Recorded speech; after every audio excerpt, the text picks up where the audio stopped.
अस्सलाम वालेकुम। तो आज की इस वीडियो में हम स्टडी करेंगे हेरिडिटरी फ्रुक्टोज इंटॉलरेंस को। ठीक है, पिछले पार्ट में हमने स्टडी किया था, ठीक है, फ्रुक्टोज मेटाबॉलिज्म को। ठीक है, अब आपको पता है फ्रुक्टोज 1 फॉस्फेट को, ठीक है, एक एंजाइम था एल्डोलेज बी, कन्वर्ट करता था ग्लाइसरल्डिहाइड एंड डाइहाइड्रोक्सीएसीटोन फॉस्फेट। अगर हमारे पास इस एंजाइम की, ठीक है, डेफिशिएंसी हो जाए तो उसके रिजल्ट में हमारे पास जो डिजीज होती है, ठीक है, उसको हम क्या कहते हैं, हेरिडिटरी फ्रुक्टोज इंटॉलरेंस।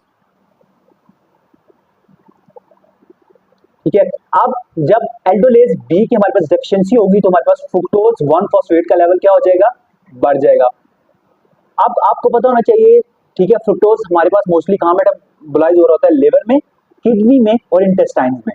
ठीक है, अब जब फ्रुक्टोज 1 फॉस्फेट का लेवल बढ़ेगा तो लिवर में उसके रिजल्ट में क्या हो जाएगी, हिपैटोमेगाली, ठीक है, लिवर एनलार्जमेंट हो जाएगी। ठीक है, अब जब लिवर एनलार्ज होगा तो उसकी कॉन्जुगेशन पावर लॉस्ट हो जाएगी। ठीक है, हमारा लिवर जो है हमारे बिलीरुबिन को कॉन्जुगेट कर रहा होता है। ठीक है, अब बिलीरुबिन को कॉन्जुगेट नहीं करेगा तो उसके रिजल्ट में क्या हो जाएगा, आपको जॉन्डिस हो जाएगा। ठीक है, अब जब फ्रुक्टोज 1 फॉस्फेट का लेवल बढ़ेगा तो उससे रीनल डिसफंक्शन भी हो जाएगा। ठीक है, अब हम आ जाते हैं कि जब आपके पास एल्डोलेज बी की डेफिशिएंसी होती है तो उसके रिजल्ट में क्या हो जाता है, एटीपी का लेवल फॉल कर जाता है। कैसे, अब आप देखें,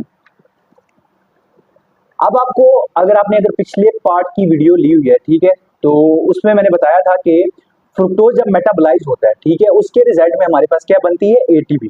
ठीक है, अगर इस एंजाइम की डेफिशिएंसी होगी है तो हमारे पास क्या होगा, एटीपी नहीं बनेगी। एटीपी बन नहीं रही, लेकिन इस स्टेप के थ्रू एटीपी यूटिलाइज कॉन्टिन्यूसली हो रही है। ठीक है, अब एटीपी बन नहीं रही, यूटिलाइज हो रही है तो उसके रिजल्ट में क्या हो जाएगा, एटीपी का लेवल फॉल कर जाएगा। ठीक है, अब जब एटीपी का लेवल फॉल कर जाएगा, अब आपको पता है कि जो प्रोसेस है ग्लूकोनियोजेनेसिस, रिवर्स ग्लाइकोलाइसिस जिसको हम कहते हैं, ठीक है, उसके लिए हमारे पास एटीपी रिक्वायर होती है। ठीक है, अगर एटीपी नहीं होगी तो ग्लूकोनियोजेनेसिस नहीं होगी, जिस रिजल्ट में हमारे पास ग्लूकोज नहीं बनेगा और क्या हो जाएगा, हाइपोग्लाइसीमिया। ठीक है, अब हाइपोग्लाइसीमिया में मोस्टली वोमिटिंग एक बहुत कॉमन सिम्टम होता है। इसके बाद जब एटीपी का लेवल कम होगा, अब आपको पता है एटीपी प्रोटीन सिंथेसिस में भी मदद देती है। प्रोटीन सिंथेसिस नहीं होगी, जिनके रिजल्ट में जो ब्लड क्लॉटिंग प्रोटीन्स होती है वो नहीं बनेगी और हैमरेज हो जाएगा। ठीक है, मतलब ब्लड लॉस हो जाएगा, मतलब कोई भी आपको अगर फर्ज किया ट्रॉमा होता है तो उसके रिजल्ट में आपका ब्लड रुकेगा नहीं। ठीक है, क्योंकि आपकी बॉडी में प्रोटीन सिंथेसिस कम हो गई है due to the deficiency of ATP. इसके बाद आपको पता है कि जब एटीपी का लेवल, एटीपी यूटिलाइज हो रही है तो एटीपी यूटिलाइज जब होती है तो उसके रिजल्ट में क्या होता है, हमारे पास एएमपी, एएमपी का लेवल क्या हो जाएगा, बढ़ जाएगा। ठीक है, जब एएमपी का लेवल बढ़ जाएगा तो हमारे पास एएमपी की डिग्रेडेशन से हमारे पास बनता है यूरिक एसिड। ठीक है, इसके रिजल्ट में पेशेंट को क्या हो जाएगा, हाइपर यूरिसीमिया। ठीक है, अभी तक उसकी ब्लड फाइंडिंग में क्या आएगा, हाइपोग्लाइसीमिया, हाइपर यूरिसीमिया और लैक्टिक एसिडीमिया।